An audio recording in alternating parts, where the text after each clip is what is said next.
Hi, I'm Dr. Jason J. Campbell, and I want to thank you for taking time to watch my videos. In this video, I'm continuing the analysis into Nietzsche's Will to Power. Specifically, we'll be looking at section 5.2 in the notes, and it's going to take us to the end of Book 1, Part 1.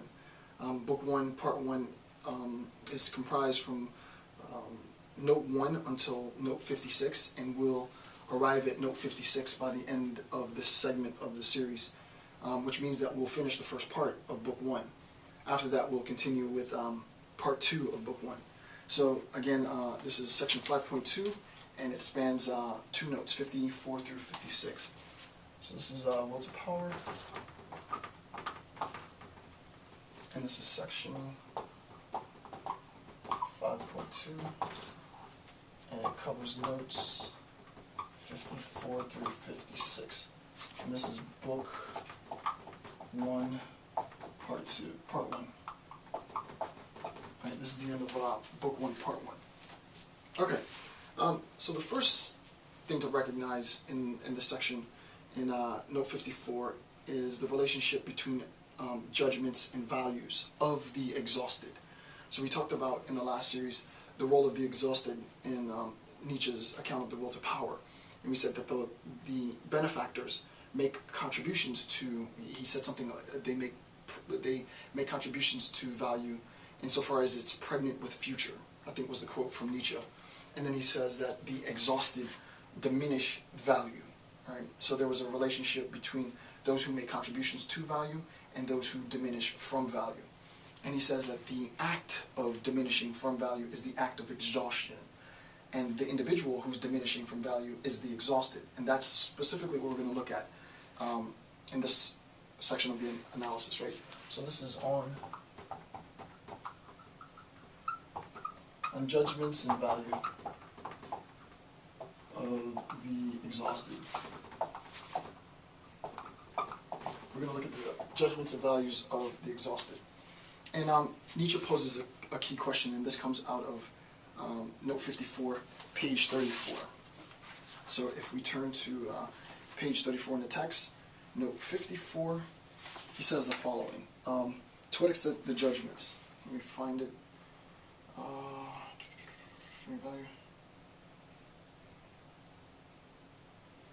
He says the following. To what extent the judgments of the exhausted has penetrated the world of values, right? To what extent the judgment of the exhausted has penetrated the world of values. It starts prolonged reflection, like sort of first main paragraph. Prolonged reflection on the physiology of exhausted forces me to ask, to what extent the judgments, right, the judgments of the exhausted has penetrated the world of value, right? What we're attempting to recognize is the following, right? We have judgments of the exhausted. And to what extent have those judgments penetrated the world of values? Right? What's the influence of the judgments on the world of values? This is the question that we're attempting to ask, right? And also, obviously, attempting to seek an answer to. We recognize that insofar as we posit a moral imperative as our ought, then that imperative is going to have teeth insofar as it tells us what to do. You ought to do X, you must do X, you will do X, right? So it's the command, the thou shalt. Insofar as I receive this command, right, the judgment functions in order to give us a directive, right? You ought to follow whatever the judgment says. Judgment says do X, I've said this before, I do not X, therefore I can assess my act as being an immoral. I can assess my act as being an immoral act insofar as there is not correspondence between the act and the judgment, right, the value. The question then becomes, the judgments of the exhausted, those individuals who are diminishing value, what is the relationship between the judgments of the exhausted and the value? And immediately you should recognize that there has to be some type of diminishing value, right? Because he's already said this in a previous quote. So here's the response from Nietzsche as well, and it's second main paragraph starts my result. So let's see what he says. he says, and I'll read the next two. My result was as surprising as possible, even for me who was at home in my strange world. Quote, I found at the supreme value judgments all that have come to dominate mankind. Right? So that these value judgments, right, these judgments have come to dominate mankind.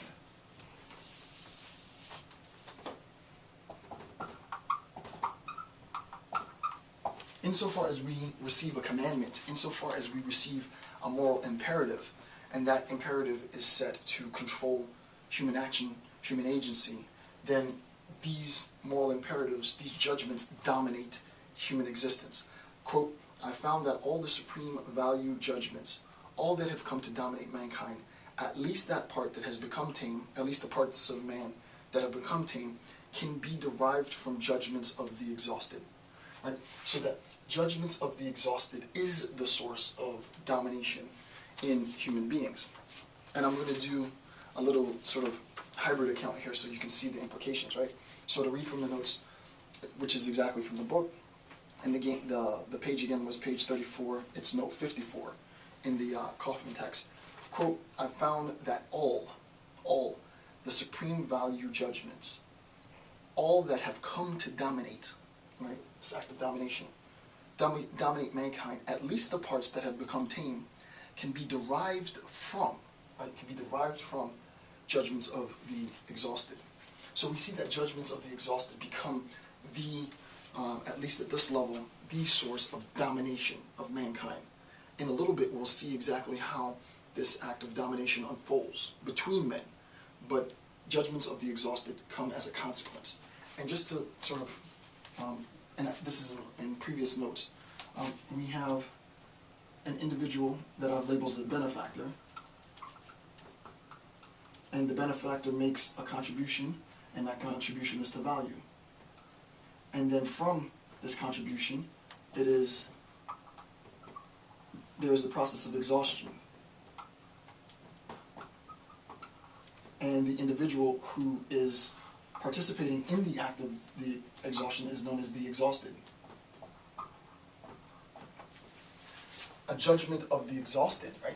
The judgments that this individual is able to make based on value is a consequence of this diminishing, right?